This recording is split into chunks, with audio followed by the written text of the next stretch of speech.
Welcome, students. Class is in session on this Friday afternoon. And since we all know that, everyone's mind is on the weekend, we're going to do the everybody's high school favorite of rolling in a video camera or a TV stand and watching some cool videos for you. So you don't have to take notes. You just have to enjoy the show. On today's show, we've got the lovely talent from Sound Booth Theater joining us.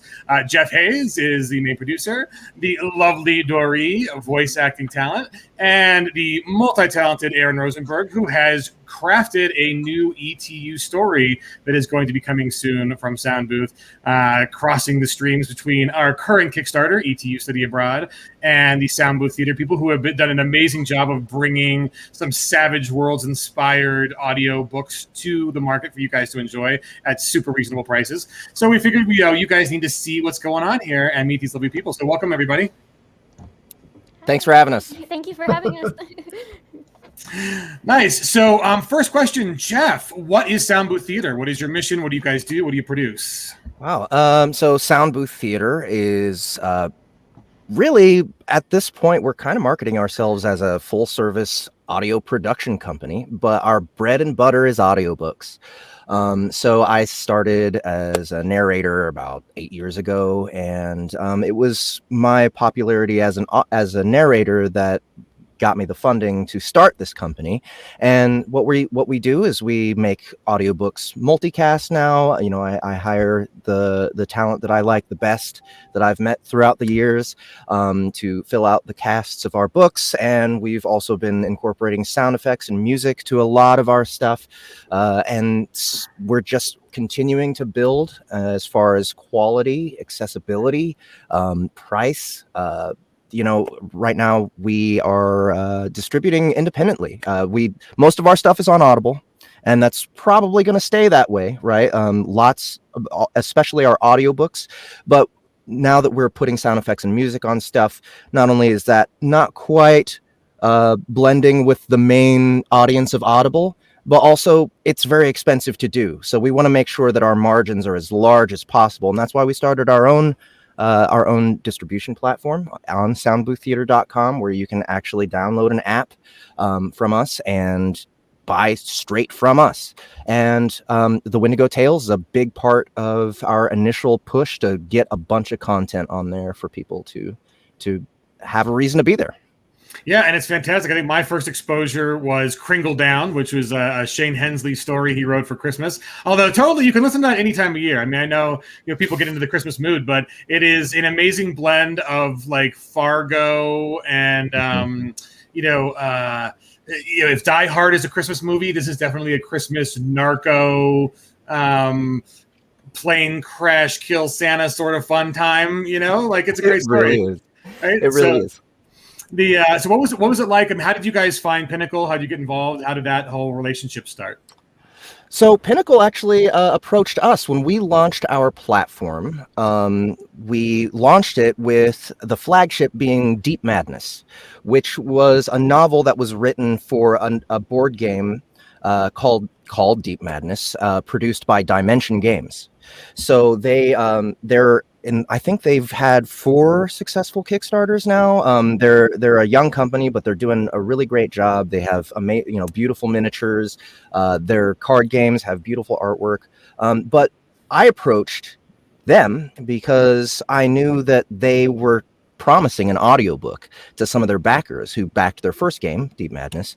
But they weren't sure how they were going to do it. So I was like, hey, why don't you just do it with a big splash? Go with us. We'll open our entire platform with your book, and we'll give it to all the people that's already backed it for free. And Shane happens to be one of the backers of that game, so he got a copy of it. He had technical difficulties, of course, because we just launched the platform, and of course there's going to be technical difficulties. He talked to our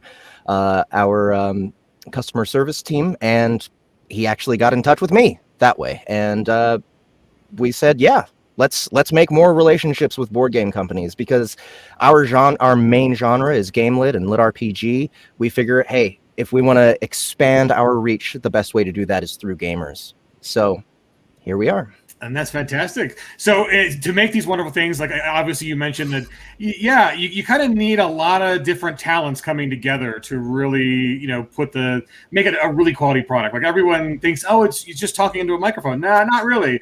So I think that brings me to lovely Doree. You are a voice actress. Tell us, how Yes, did you get into that I am. field, and how did you get started doing voice acting? Well, at first, like when I was in college, I kind of just saw voice acting as like a hobby. But all the time, like when I was in school, whenever we would have to read something out loud and like the teacher or the professor would pick me afterwards, they would always be like, "You have such a great voice for like narration and voice acting." And then eventually I joined this YouTube channel where we talked about anime. It was called Getting the Robot. Now we're I love it. now we're called Beyond the Bot. We went independent, but one night we had this event at the YouTube space in New York City, and that was where Jeff discovered me. And he heard me say that I was into voice acting, and he just came up and he was like, "Here's my card." And so I reached out to him, and through that, I began voice acting with Sound Booth. And I kind of consider myself mostly like a budding voice actress right now. I'm still rather new, but I'm learning new things every day, and just I really love what I do. That's fantastic. And yeah, before we actually have a sample of some of your work, and actually of Aaron's work that we'll play for everybody in a hot second here. But Aaron, that's my cue for you. How did you get into writing, and how did you get into Savage Worlds and Shane and all that stuff? Give us your background. Well, it's kind of a long background because I've been doing it for a while now. I started out in role playing games actually. So I started doing role playing games in the early '90s, writing my own games, writing for various people. Um, I've done work for about 70 different role playing games at this point. Oh, Hunter. So yeah, I met Shane actually. I'm pretty sure at Gen Con when they debuted Deadlands. Um, so I think I met him and Matt Forbeck that year because I was there showing a game as well. And we just became friends over the years. And I wound up doing a bunch of work for Deadlands over the years. Wrote a book called The Great Weird North for them. Did pieces in a couple of other books for them over the years. Um, and then, I just sort of, I started out in fiction long before I ever started doing it professionally. So I just sort of started segueing back into fiction primarily. First doing role-playing fiction, doing a lot of short stories for anthologies, for game books and things like that, and fiction pieces for various game books. And then started doing tie-in fiction. I've written World of Warcraft novels, StarCraft novels, Star Trek novels, about 40 novels in all. So, and from there segued more into doing original fiction, which is primarily what I do now. But because my roots are still gaming, and I'm still an avid gamer myself, I still love to do game projects. And so, because especially when somebody like Shane or somebody who I've known for a long time says, hey, I have this project coming up. Do you want to write something for it? My response is almost always, yeah, that sounds great. And ETU is just so much fun. It's just such a great setting, such a great setup for characters that, yeah, when he presented that opportunity, how could I pass it up? So. Yeah, wonderful. And that's a perfect lead in. We'll actually play a little sample here of an audiobook that you guys have coming out for ETU. And everybody who is a backer for the ETU Study Abroad campaign, I'll throw a link in the chat right now for that. You guys get it for free. So every backer level gets the ETU Study Abroad audiobook for free. But anybody else who has yet to hop on that campaign and wants to get a little listen, we're going to show that to you guys right now. It's called On the Flip Side. Howdy. Welcome to hell. I mean, freshman lit. Golden Boy declared, offering her his hand. Up close, he was even more sun-touched. It was like looking at Apollo if he'd been modeled by Superman. I'm Billy Joe Hamilton. Behind him, the redhead glared daggers at them both. Lily Tate. His hand was warm, his skin pleasantly rough. And those eyes. I think the professor's waiting to read me the riot act. Sorry. No worries. Billy Joe winked at her. Catch you later, Lily Tate. As he sauntered off, with the redhead, who managed to look simultaneously furious, worried, and triumphant, a shadow fell across her, and Lily glanced back to see the darker boy descending, his eyes locked on her. She could almost feel the cockiness coming off him in waves. He was good-looking, and he clearly knew it. Fortunately, Professor Garcia coughed loudly, giving Lily an excuse to face him instead. By the time she'd been given the syllabus, and a short, stern rebuke about enrolling late and the dangers of having to make up the first essay, the shadowy boy was gone. And, hefting her bag and heading out toward the hall, Lily couldn't help wondering if that wasn't for the best. Excellent, excellent. So yeah, Aaron, tell us, give us a little hint. What else happens in the story? Don't spoil too much. But what is on the flip side about? So yeah, I mean, obviously, and great job, Dory. That was awesome. Thank That you. was so Thank much you so fun. much. It's so wild to hear my words actually brought to life like that. It's great. So obviously, it's all about Lily. Lily Tate is my main character, and on the surface, she's very much a Buffy character. She's, I think, of her as sort of a cross between Buffy and Willow. She got a lot of Willow to her, really, and which makes sense because Willow was always one of my favorites. But she's got some secrets of her own going on. And I obviously won't spoil it, but a lot of it has to do with her, those secrets, and those two boys who got mentioned, Golden Boy and sort of Darkchild. So what's going on in there? And Dory, this was your first time narrating, is that correct? This was my first time narrating. I've done character voices before, but this was my first narration. How do you feel? Is there a big difference between that and just general character acting, would you say? Oh, extremely. Yeah. I mean, for characters, you definitely have a lot of freedom to what you can do and kind of leave things up to your own interpretation. But for narration, it follows like different patterns, both in like vocal wise, like tech wise. Like I had a lot of guidance from a friend who also works with Sound Booth. He was the other voice. Yeah, he was the other voice. He was the male voice. Will. He was teaching me like, all right, now when you narrate, you have to have pauses between each sentence. And these pauses are going to feel kind of awkward and unnatural. But like as you listen through, you'll start to hear and you'll be like, oh, okay, I get it.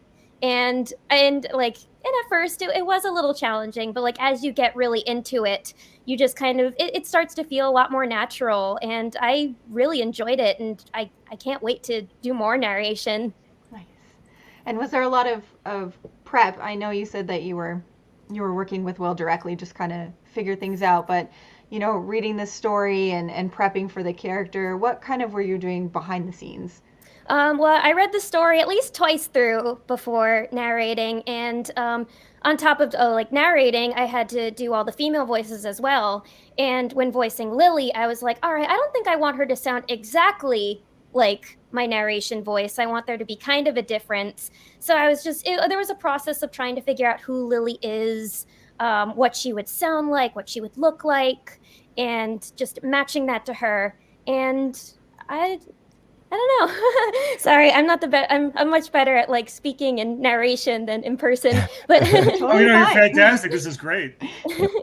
but yeah, I think all the prep work was definitely worth it, and it really helped that it was a story I enjoyed. I thought Lily was so cool and interesting, and like when you're getting to know her, you can kind of tell like all right, she's got some things that she's not telling us. She might be a little bit unreliable of a main character. So I'm excited to see where this goes, and I'm excited to see what she's got up her sleeve. Nice. Well, on the other hand, Aaron, how do you kind of get your lead characters' voices as you're going through a book?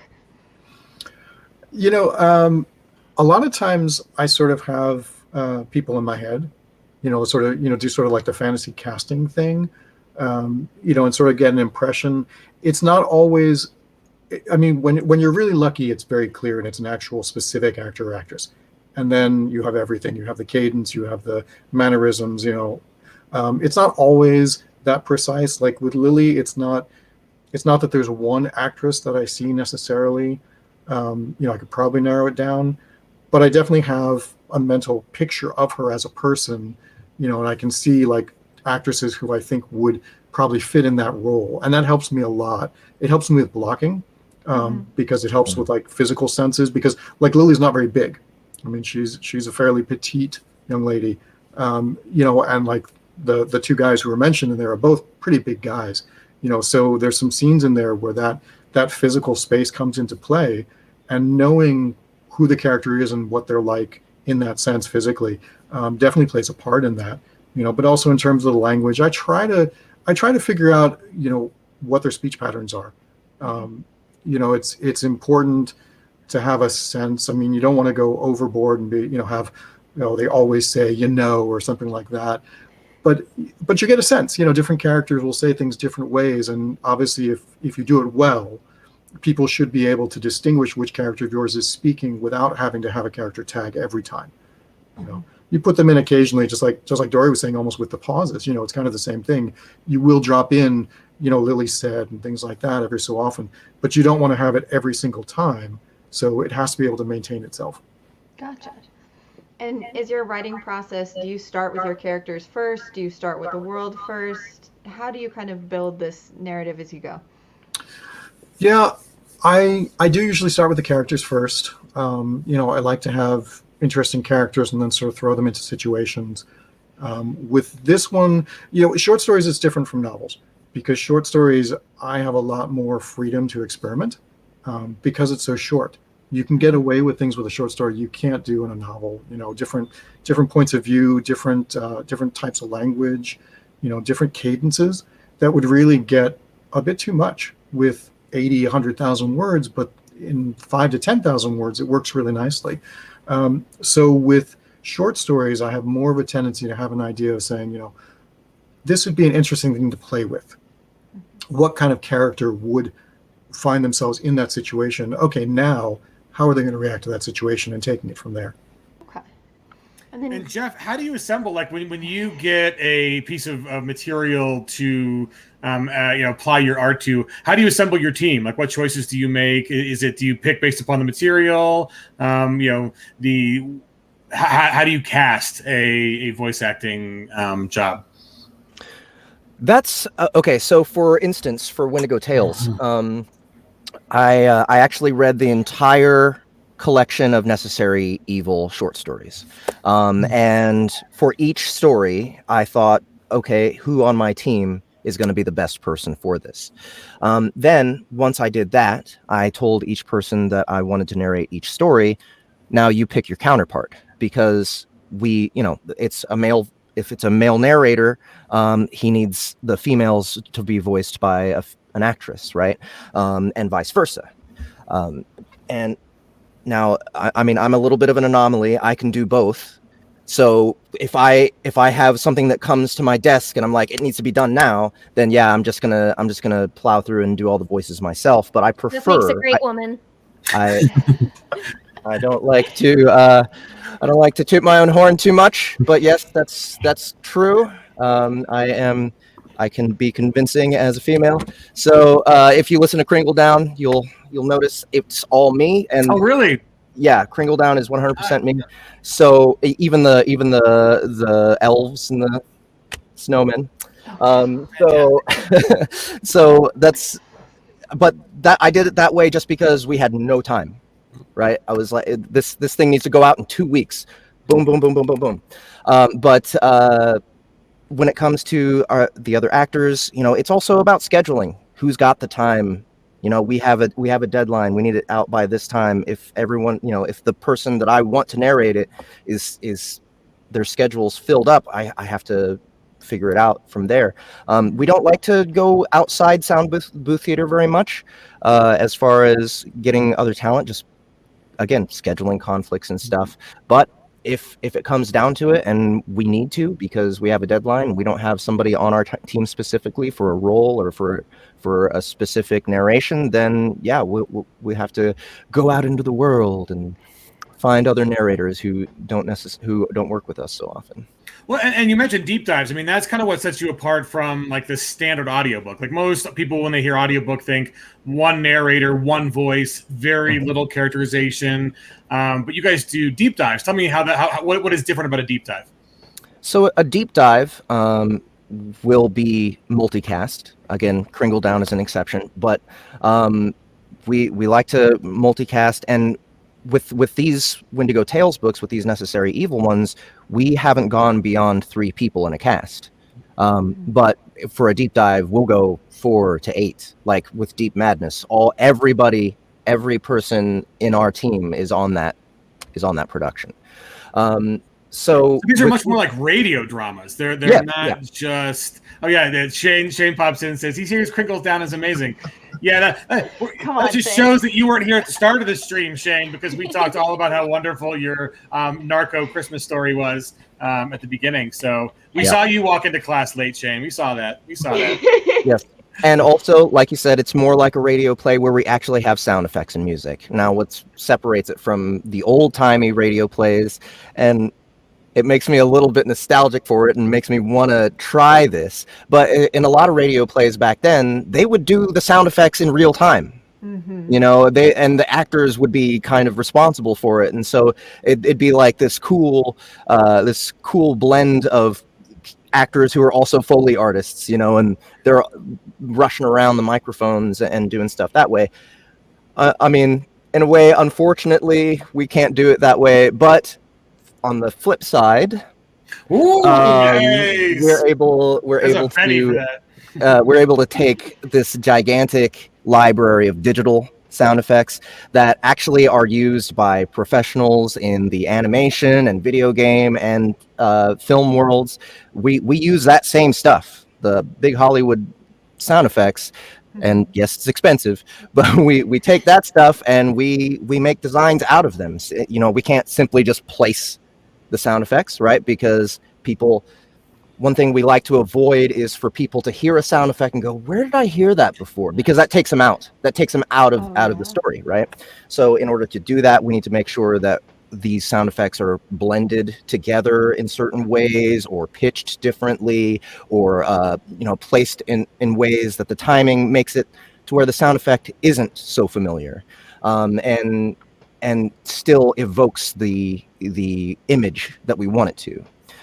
When it comes to audio drama, that's the key, is creating a sound, designing a sound that creates a vivid picture in the listener's mind. Yeah, Shane chimes in. I love watching the old Shadow or Superman radio shows with the live sound effects.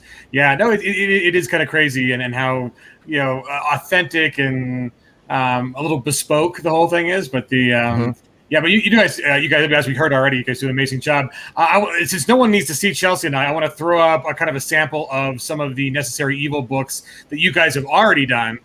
So we've got Faces of Destruction, which is a short story by Clint Black that is, I believe it's free, right? Like that's why I want to make some, they can go on if you want to see what this, like, right? Just soundbooththeater.com, link in the chat. And you can download that right now. And then we've got the Tablets of Destiny, Purgatory, and Maps to the Stars, which are all in the Necessary Evil kind of universe. Tell me about those products. Yeah, so Necessary Evil, again, it was the first. We have, I think, two more volumes of Savage Tales. To narrate for Pinnacle Entertainment, but this was the one that we thought would be a great introduction.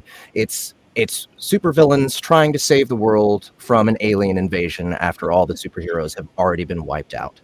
And I always have loved anti-heroes. I always have loved the concept of flipping concepts on their heads and approaching it from a different angle. And I just absolutely love playing the villain. Like it's so much fun, isn't it? Yes, as an actor, the villain is where you get to chew the scenery, you get to laugh maniacally, you get to do all the really cool actor stuff that everybody dreams of. So I thought that was a great angle for us to start with. And because of the nature of the material, every short story is from a unique perspective. And it's usually some kind of supervillain or superhero archetype that's been converted into a villain. It's always just a cool new way to look at superhero stories, and we get to do 7 of them in a row. You know, so it's been a really fun journey. It's been really cool giving my narrators this interesting project to kind of the smaller projects for them for them to stretch their director muscles as well. Because when I told all of our narrators, okay, this is your project, this is your project, this is your project, you're not only picking your own counterpart, but you're also going to be directing your counterpart live.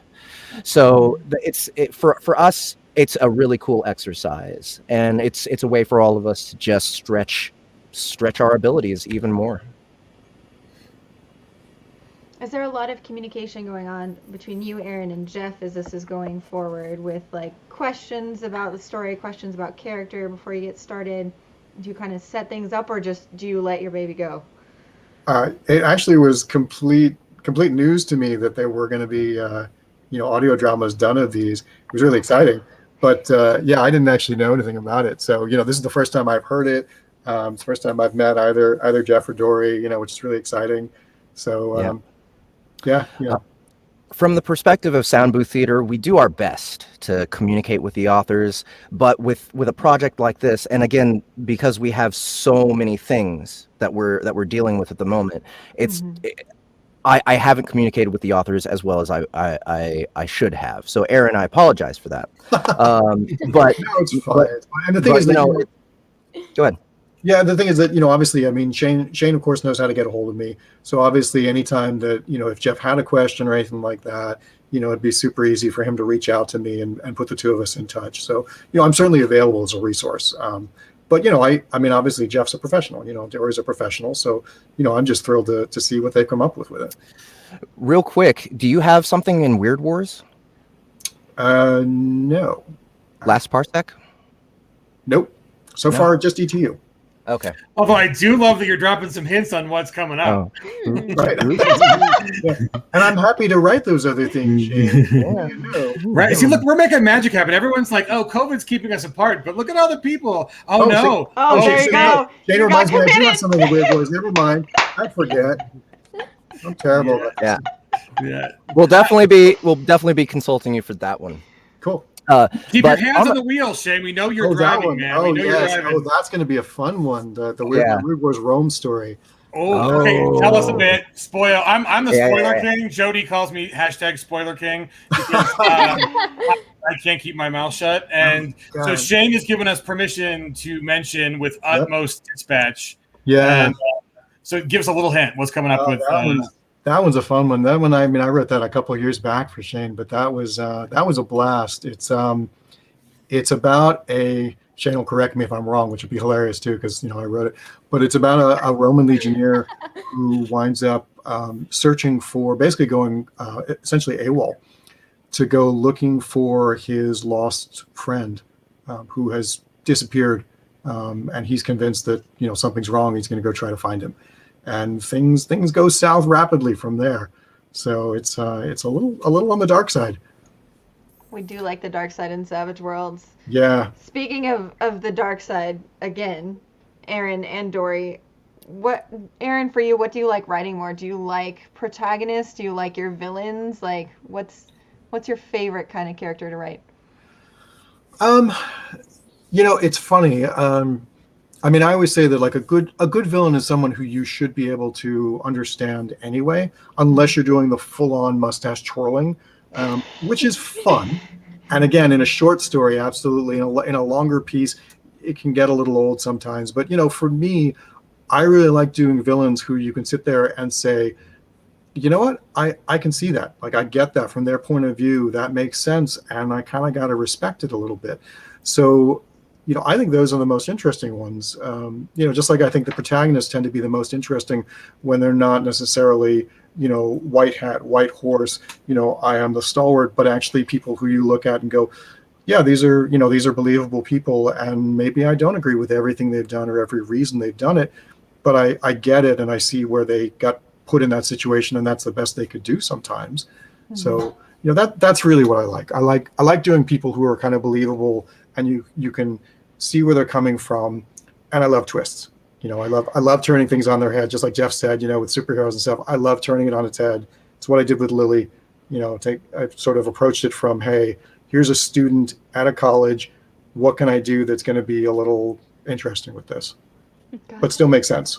That's fantastic. And right before we ask Dory the same question on who she likes to portray more, I did find a picture of Utmost Dispatch. I'll pop it up real quick so you guys can see the amazing cover art. It's pretty epic. There's a Roman Legionnaire. Oh, wow. Right, going Yeah, it's a great against. picture. Look Right? at that. And you kind of ask, like, okay, why does the lion have a gauntlet? Right? I want to know. I want to know the answer to this. Like, you know. Yeah, I'm gonna go ahead and call dibs on that character. I will play that. That looks like what is that? A chimera? Yeah, there's a little tail that's not like okay, Oh, right. Yeah, look at the background, a little scorpion tail right there. Yeah. It's Dibs. such a super interesting image because there are tribes in Africa that have specific lion hunting knives. They're made out of the bone of usually like a leg bone, and then they're only long enough to get to the heart of the lion. So some men in their home tribes have to plunge that knife in at the exact right spot in order to become men in their tribes, which is terrifying. And that image totally It's quite a rite of reminds me of that. passage. Right. It's I a bit think I much for just the modern world, but it still yeah. exists. I'd resolve to just be eaten. Like, okay, fine. I'm just going to contribute back to nature the other way. Let them Yeah. eat me. We're good. We're Like, good. I'm out. Oh my gosh. So Dory, when you portray characters, do you like the goody two shoes or do you like the evil characters more?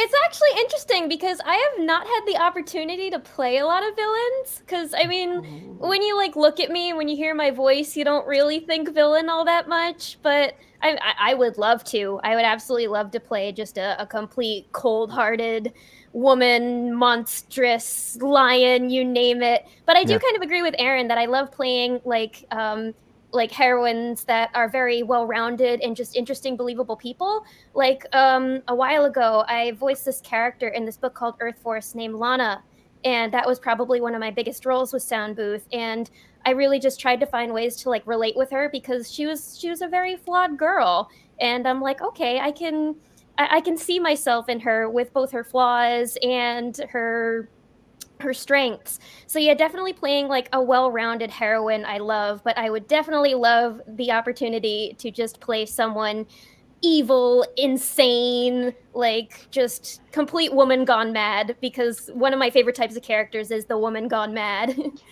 You did have one. You did have one in the Surviving Ludus short stories. There was the witch who was like chasing after the girl who had all the kids, Mhm. right? And she's like trying to escape this witch, Mhm. and the witch is just like cackling and coming after them. Yeah. I have played a few cackling witches, actually. There were a few books where I played like old, decrepit cackling witches, like, you know, moss growing out of them, that kind. I just, big fan. So when you're stepping into character, do you kind of have a ritual around that where you can really get into that headspace and then step in, and then how, of course, do you get out of that headspace again later? To go in, like whenever I'm introduced to a new character, what I always try to do is figure out what I can relate to, like how I can relate to her the most. Like I try to figure out what are her flaws, what are her strengths, what does she like, what does she dislike, and just anything I can, I try to kind of cling on to that and bring it within myself. Because I'm also a writer. I studied screenwriting at school, and a lot of the like heroines that I would write were kind of like based off of any strong feeling that I was feeling at that particular moment. Like in college, I had like the worst crippling anxiety, so of course my main character had crippling anxiety. And so that's just what I try to cling on to when I get into a character, and then afterwards just, you know, treat myself to some tea, pet my cat, and be like, all right, that was just a role. But my favorite thing to do is like if Jeff tells me to scream, I'll just let out the most blood-curdling scream I can, then afterwards be like, how was that?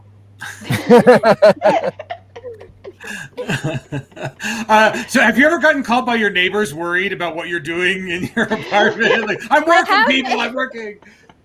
Well, I recently moved out of my parents' house, and anytime I would have to like scream at home, I would have to warn them beforehand. I would be like, all right, I'm about to get murdered, so like don't worry. It's all good.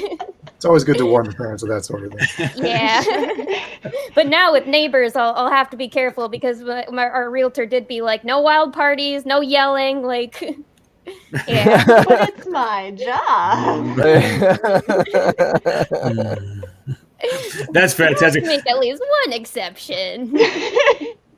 So, I mean, if you think about it, all of the kind of skills that Aaron and Jeff and Dory have talked about already are all very applicable to like gaming, right? I mean, getting into character, who's your character, the characterization, how do you bring life to something that's not you, writing plots, and how do you make it interesting, and how do you add to somebody else's work? I mean, it's a very cooperative kind of thing. So tell me, Aaron's got to be a gamer, and not that we're going to skip over him, but tell me, do you guys game? Do you get into gaming?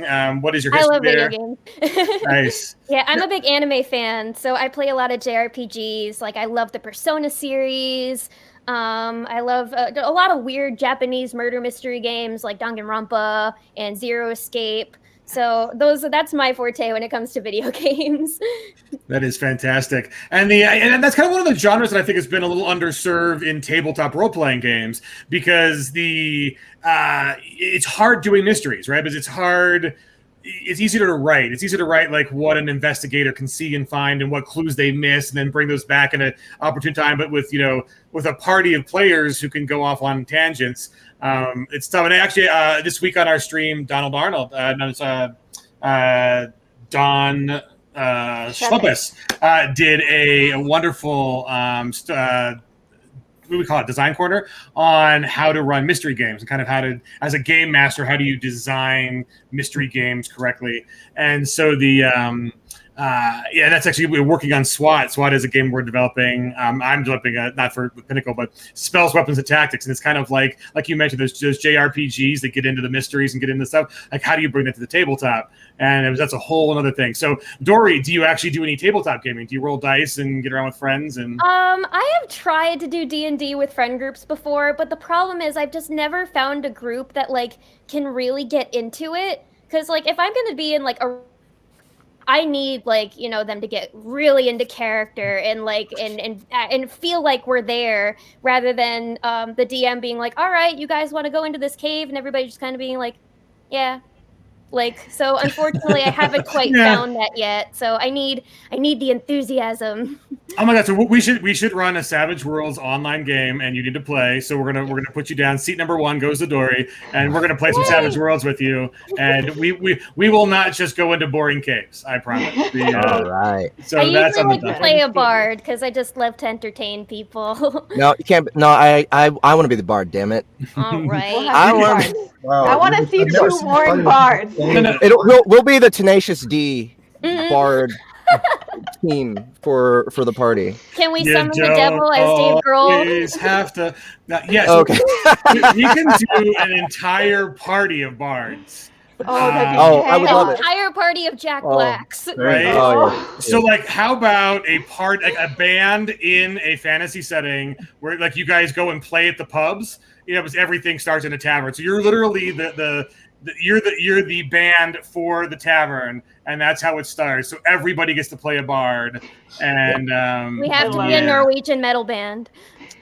Yes. I approve of all of it. This is getting more chaotic as we go, and I love it so much. Because originally I was just thinking a bunch of Yaskirs, just competing. Right, against each other. I mean, there's literally instruments on screen right now. We can see Jeff's a multi-talented guy. He's a musician as well. So I think we can put together, because we've got a couple other streams where, like, Candace, she's very musical, and Michelle's very musical. Chelsea has a ukulele, and we promised that we're going to do a ukulele thing. So I think we're going to make this happen. We're going to make it happen. Aaron can definitely write some background for us, because I'll play the manager. That's fine. Yes. Oh my god. Definitely safest. Yeah. This is I'm so excited. I want to get in cosplay. Yeah. Oh my gosh. This is wonderful. The Chaos Band. Here we go. Okay, so then this is done. This is the thing. I think we just committed ourselves to do this. But yeah, Jeff. So tell me, like, what is your history with tabletop gaming?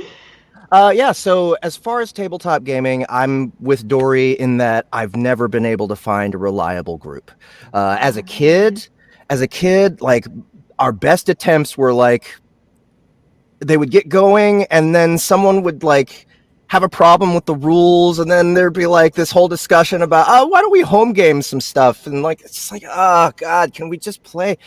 So and also it's schedule.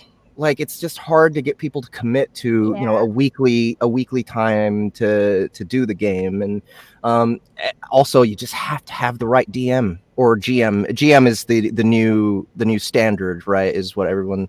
I'm still in the way back when language. I still use DM, but Totally fine. so I wish that I had more experience with tabletop gaming, but I am confident that if I'm playing with some pros like you guys, then I'm gonna have a good time. As far as video games, right now I'm playing a lot of roguelike deck builders. Ooh. So like I don't know if anybody here has played Slay the Spire. If you have, you're probably missing a chunk of your like a month of your life. Like that game is so incredibly addictive. But it's super fun. And really it's weird because I am an artist, but I also am fascinated by systems. I'm fascinated by actual game design, and like all the moving parts that go with it. So card games, that's when game mechanics are basically right out front and center. And so that's why I like card games so much. So Slay the Spire. I've also been playing some early access indie stuff like Banners of Ruin, Trials of Fire. I'm sorry, Trial of Fire. I think it's not Trials, Trial. And Griftlands. That's another one I've been playing. So that's what I'm into right now. But I've played the whole gamut of genres. I really like real-time strategy. There's some RPGs that I do like. But as far as JRPGs, I played Final Fantasy III and Chrono Trigger. I Final love Fantasy Chrono is good. Trigger. Yeah, Oh, yeah. That game Those- is a classic. Oh yeah, the old Super Nintendo ones is as far as I got with JRPGs, which they're fantastic. They're Yeah, fantastic. It I was love kind of it was kind of a highlight of the genre. I got to admit, right? Yeah, Earthbound, yeah. No, you mentioned it like losing a piece of your life to gaming. The Sea of Thieves has kind of been my pandemic game, and they put up a little graphic that's like you've played X hours this year, and mine was over 1,000. And I went back and thought about it. And I'm like, oh my god, 1,000 hours of my life this year? That's like a full-time job. I have been full-time working on a pirate ship.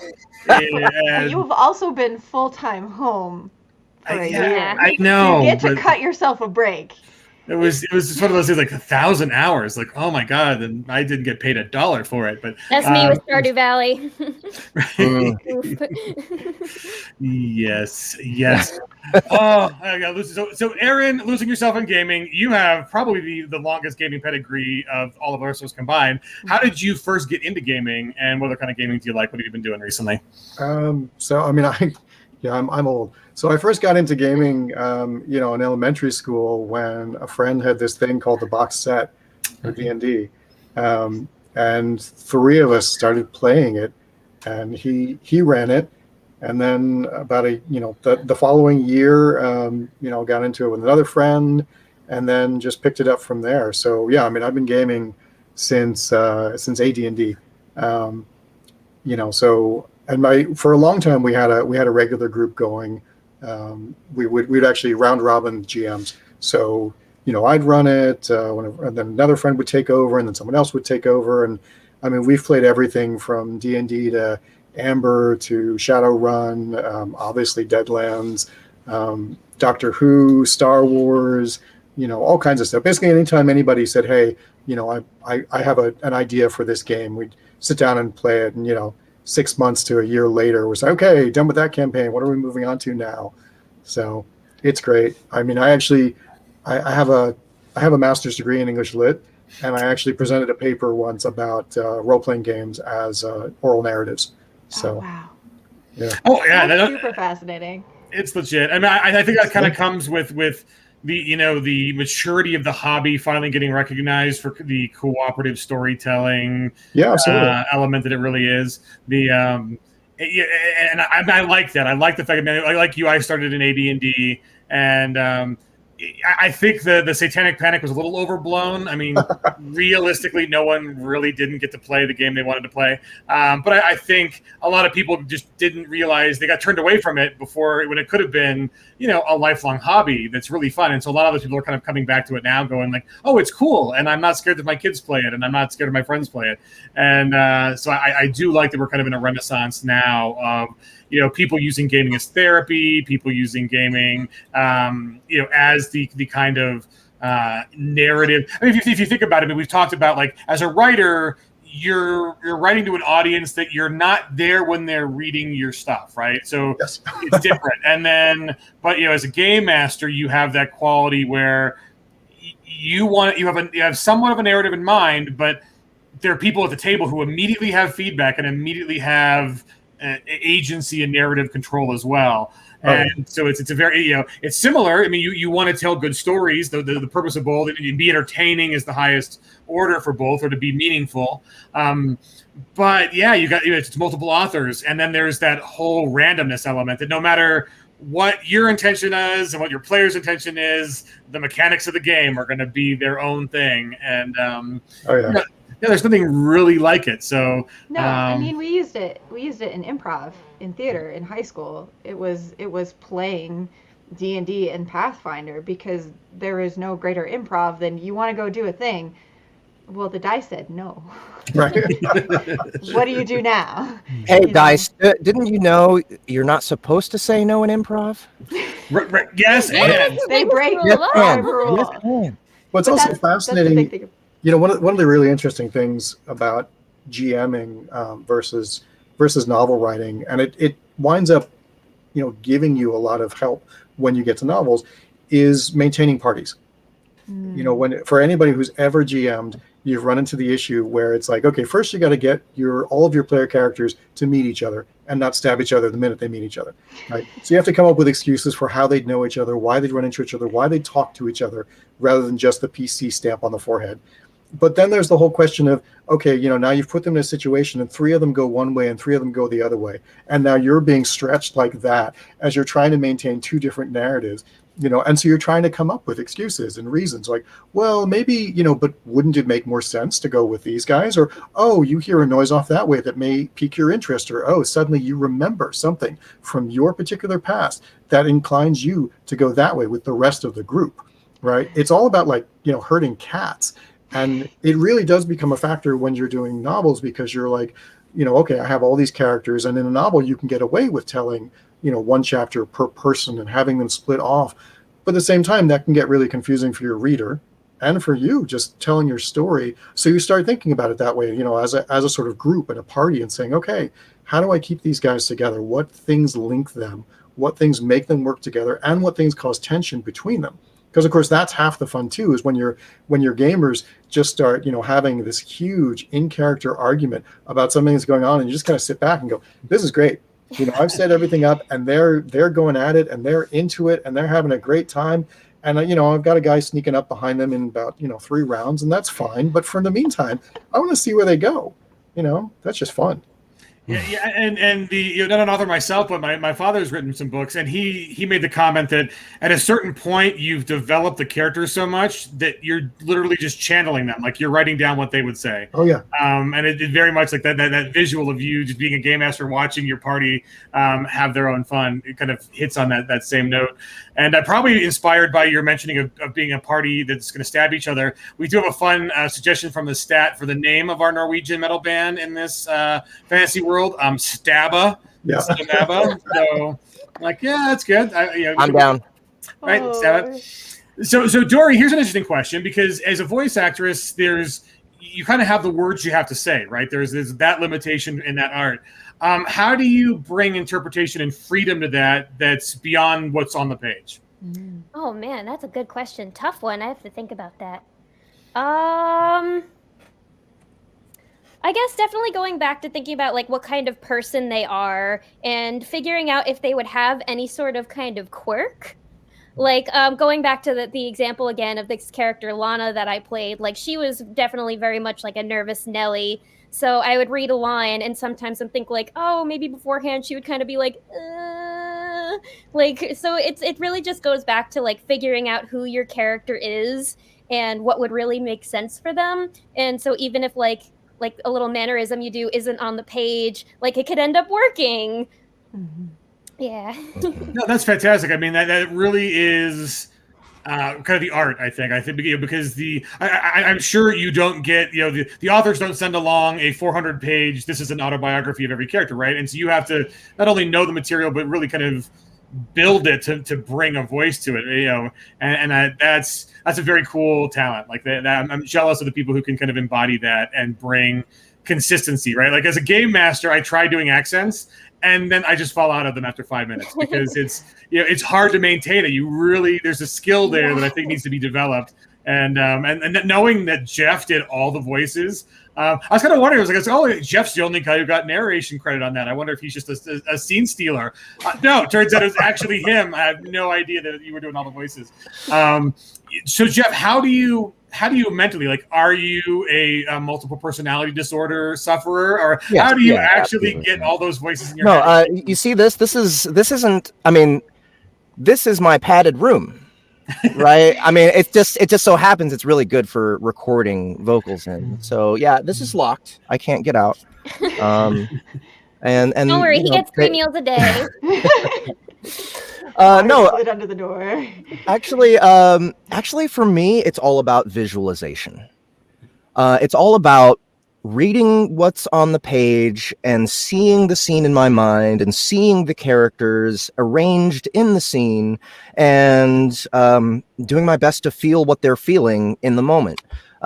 Another shortcut sort of tool, and one that I can actually, that's constantly on my mind right now. Aaron had mentioned, I don't know, I can't remember how he put it, fantasy casting, was it, for your characters? Yeah. I kind of do the same thing. And one great example is Dungeon Crawler Carl, which is a series that I'm absolutely obsessed with right now. We're about to release the second book in the series on Audible very soon. Hilarious series. It's really, really funny. But the main character is this big guy, this big burly guy, and he's a man's man, and he's he's an engineer, and so he's got this really working man sort of attitude towards everything.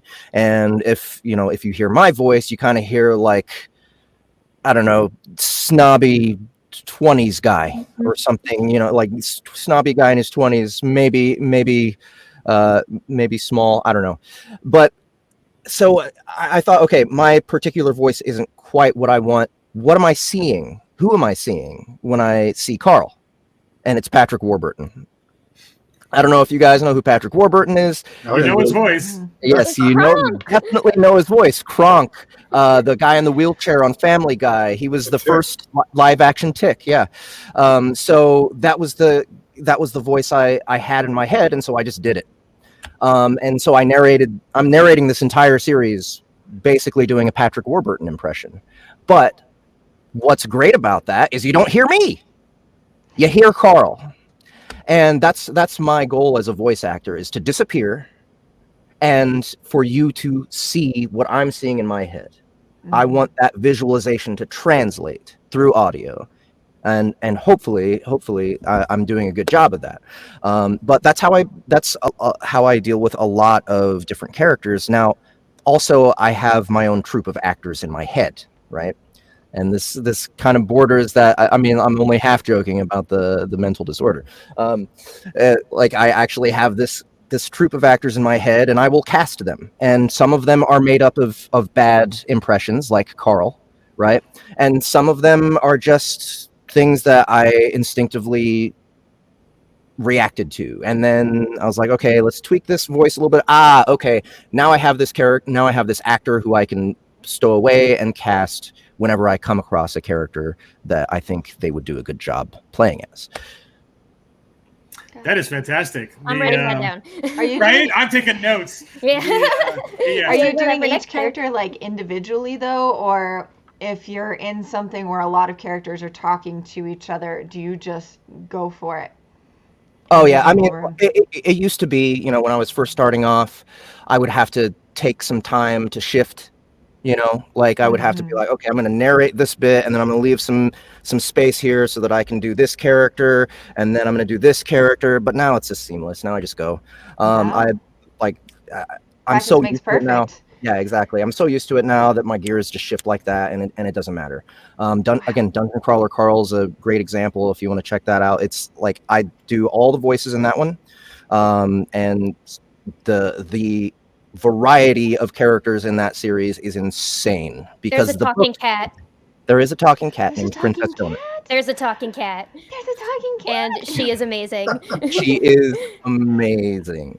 I mean, like, and it's been fun playing as her, but this is a series we're wanting to set up as a deep dive later, right? And so we are going to go multicast with that, and our primary female narrator, Annie Ellicott, will be taking the role of Donut in that instance. So, but I did my best. with it for the audiobook version that's going to be on Audible. Well, that's a fantastic time. Like you guys, and not only have we already teased that there is a slew of Savage Worlds inspired products out. Like if people want to pick up all those now, great. They're there. They're inexpensive. They're perfectly valued. Someone in the chat said they picked up all of them. I think it was Colin 1012 said he's picked them all up, so he's got his road tripping library all set up. But you guys have an extensive library of stuff that's already been done and ready for purchase. So I'll kind of just start scrolling through them, and if you want to shout out any of them, there's Dungeon Crawler Carl right there. If you want to pick up that one, there's Donut at the bottom left there, Princess Donut. Okay, and so you'll see that some of these have SBT Direct, the flag SBT Direct on them, and some of them do not. The ones that say SBT Direct are available straight through us. The ones that do not, you'll find them on Audible. Oh, that is fantastic. And Dracula was just nominated for an Independent Audiobook Award this year. Oh, congratulations! And you guys, that's the thing, is you guys are really talented. That's why we're doing this stream, is that you guys are amazing. The quality is really top notch. These are very engaging, and people need to get on this. This is good stuff. So congratulations on the Bram Stoker one. I mean, Bram Stoker Dracula would be a great one to just listen to while there's a Savage setting called Rippers. And Rippers is totally kind of brings that Victorian horror element. And I love the cover art for that one too. That's definitely hot. And I also think like the choice of just looking at the kind of material you guys have covered already is so very perfect for the tabletop gaming sensibility, even for the properties that aren't necessarily from that genre. I mean, we've got Here's a Weird West. We've got Delvers clearly doing the fantasy. There's a kind of really funny one, Frog of War, which looks great. I was in that one. Fantastic. What did you play? I played all the female characters. So I was a frog, I was an otter, all sorts of animals. Oh, fine. That is fun. Yes. So yeah, I mean, this catalog is extensive already, and we're happy that we're partnering with Pinnacle to be able to put out more content that's directly appealing to our audience. But man, you can go to town on all the great stuff you guys have already done, and I'm looking forward to what's coming up. Yeah, are you guys going to be at conventions so people can kind of meet you guys in person? And are conventions a thing still? Yeah, I mean they're slowly coming back to life. I would love to, and I would definitely make sure that there's a good chunk of our annual budget going to that, because that's one of my favorite things to do. We used to go to Dragon Con every year, or at least I did. The last Dragon Con we were at, I rented an entire big house through Airbnb, and the whole crew stayed there for the week, and we had such a good time. And really, I mean, the thing that's hard about going to cons is going for business and not play, because that's all I want to do is run around and see all the cool stuff and say hi to everybody.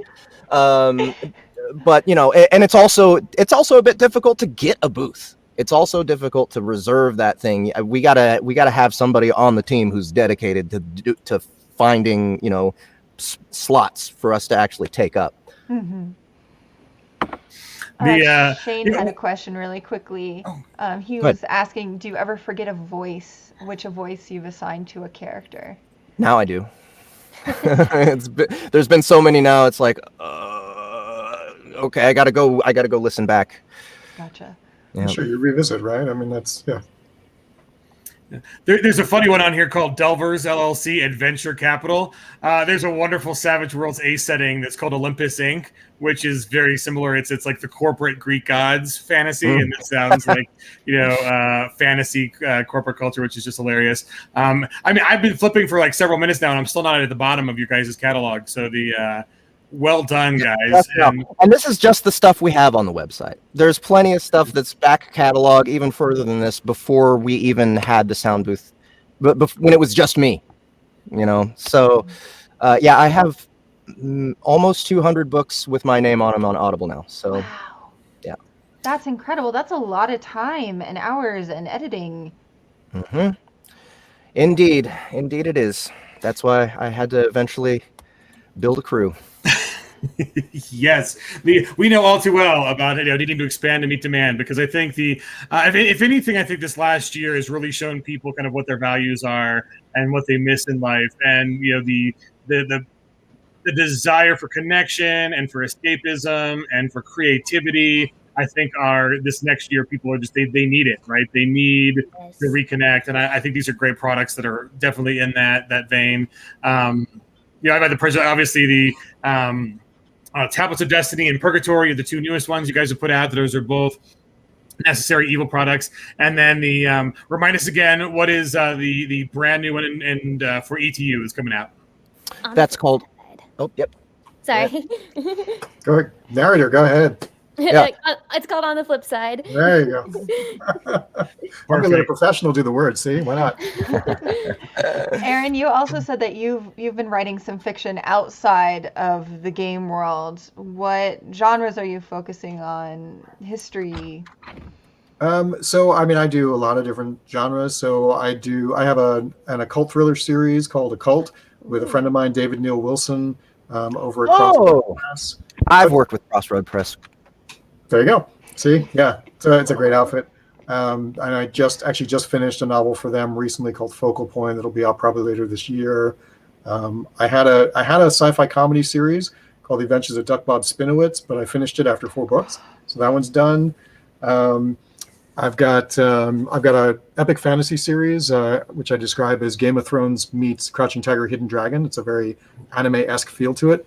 It's called The Reliquant Chronicles. That's over with Falstaff Books.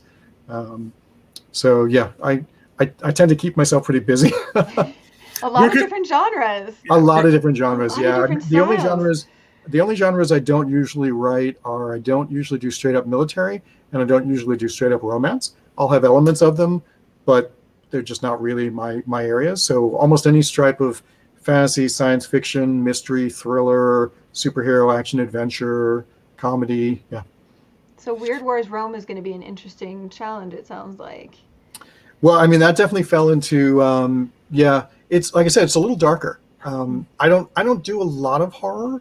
It's not quite my area, but I do dark fantasy. I've written for Warhammer before. Mm-hmm. So, so that definitely edged that way with Utmost Dispatch. Ooh. Right. And where else can people find you on the internet if they want to get in touch with you and then the work you do? With me, so they can find me at my website, which is gryphonrose.com. It's GRYPHONROSE. They can find me at crazy8press.com, which I'm one of the founders of. Crossroadpress.com, as I said, has a lot of my books. And of course, I've got an Amazon authors page. I'm on Twitter and Facebook. Yeah, I'm all over this. All the socials. All the socials. And Dory, what project's next up for you? Do you know yet? For me, not quite with Sound Booth yet, but right now I've been auditioning for a lot of like animated roles and commercials and whatnot, just trying to build up that portfolio. And I'm also working with the YouTube channel that we about anime called Beyond the Bot with a bunch of friends of mine. We talk about anime and how it relates to culture, and that's a really good time. And yeah, just trying to find the next big project that just really excites me. Okay, so folks that want to hire you, how can they get in touch? If you would like to find me, you can find me on Twitter and Instagram at Lovely Dory, spelled how it is right here. My Dory is spelled Dorrie. You can find us at Beyond the Bot. We have a podcast called Beyond the Botcast on Spotify. Nice. And My email is dorysbo@gmail.com. Well, perfect. Thank you much, Dory. And Thank you. Jeff, so give us some hints on what's coming up for Pinnacle as far as Sound Booth, and then what other great things you guys are doing at Sound Booth besides Pinnacle products. Yeah, so actually, just to piggyback on Dory, her next Sound Booth Theater projects are going to be Tales of Northblood 2. I believe you're going to be in that one, right? I think Aaron Oster's Land of the Elemental series is continuing to go. You're in that one as well, right? So at least those two are coming up for Dory. But I mean, we have so many projects right now. It's kind of hard for me to keep track of who's on what. But as far as what Sound Booth Theater is doing with Pinnacle, we're just going to stay on this Wendigo Tales track for a while. So we're going to finish up Necessary Evil pretty soon. We've got the fourth short story coming out next Thursday. We're doing every 2 Thursdays. So the next one is next Thursday, which will be The Third War by Stephen S. Long, and that's my project. So far we have Will Watt narrating Tablets of Destiny. We have Justin Thomas James narrated Maps to the Stars, and then Lori Catherine Winkle narrated Purgatory. So I'm up next. There's going to be 3, I think. So after mine, there's 3 more. Then we're going to move on to The Last Parsec and or the Weird Wars. We're not sure which one we're going to start first, but again, we're using this as an opportunity for our other narrators to get more practice for, directing things, doing the production, being the head of projects. And so our narrator, Gary Furlong, will be the main person running the Weird Wars stuff. Justin Thomas James is going to be the one running Last Parsec. And so we're really excited about continuing to just have a ton of Pinnacle stuff. But also what we want to do is we want to get a little bit more involved in the Kickstarters with you guys. And for instance, Necessary Evil, I believe you guys have a book planned. Another book planned? Maybe. And in that case, there might be a reason we're putting out so much Necessary Evil content on Sound Booth Theater. I'm just saying, it might not be a coincidence. It might not. And we may, I don't know, possibly piggyback on that Kickstarter and see if you guys want a deep dive of all of the Necessary Evil audiobooks we've done so far. So that would mean that we would take the audiobooks we've already recorded, and then we doll them up with sound effects and music and make them even more fun to listen to. And so that's something we really want to do. I mean, that's where our heart is fully producing things, making them as entertaining as possible, and something that people might want to listen to over and over. And that's really the perfect segue, guys. So remember, the Game on Tabletop crowdfunder for East Texas University is still going on. There's less than a week left. We're approaching finals. The link in the chat, it's just gameontabletop.com. We're on the first page. You'll see ETU Study Abroad right there. And every backer on that project gets a Sound Booth Theater story on the flip side from Aaron Rosenberg for free as a thank you, and as a, listen to it and give us some feedback on it, and think if it would be even better if there were more production value with some sound and stuff. Like, it's great as it is, but if you want to do some more deep dives at this, give some feedback, guys, and tell us how you're liking that. The voice, I'm biased, but I really enjoyed Crinkle Down. It was a great way to have some fun over Christmas, and hearing these other ones, like if you want to test the waters and you're not even a backer yet, you can go to Sound Booth Theater. We're going to put that link in the chat right now too, and download for free a Clint Black written adventure, and that's a great little audio for there. So free sample. The first one's free, kids, and then you're going to get hooked, and then we've got you, and that's the plan all along. And so just to address the Faces of Destruction real quick, that is more like the opening cinematic for a video game rather than a full short story. But it's basically giving you the whole attitude of Necessary Evil. It's 8 minutes, I think, so it's quick, but you'll know whether you like us or not once you listen to it. And I think you will, guys. Yeah, go give Face of Destruction a download. We gave you a free sample of On the Flip Side at the beginning of the stream. So if you're just tuning in now, a little earlier, you can hear a fun little scene between our heroine in the ETU story that Aaron wrote. And everybody, again, all the backers for Game on Tabletop, East Texas University Savage Worlds Booster will get a Sound Booth Theater for ETU download. And then the catalog is at Sound Booth Theater. They're super easy to download. You can listen to them on the site or on your device of your choice. It's really good stuff. And with that, we've fixed our hour. And so thanks, everybody. Oh, and I promise, we will do Stabba. This is not just an empty threat.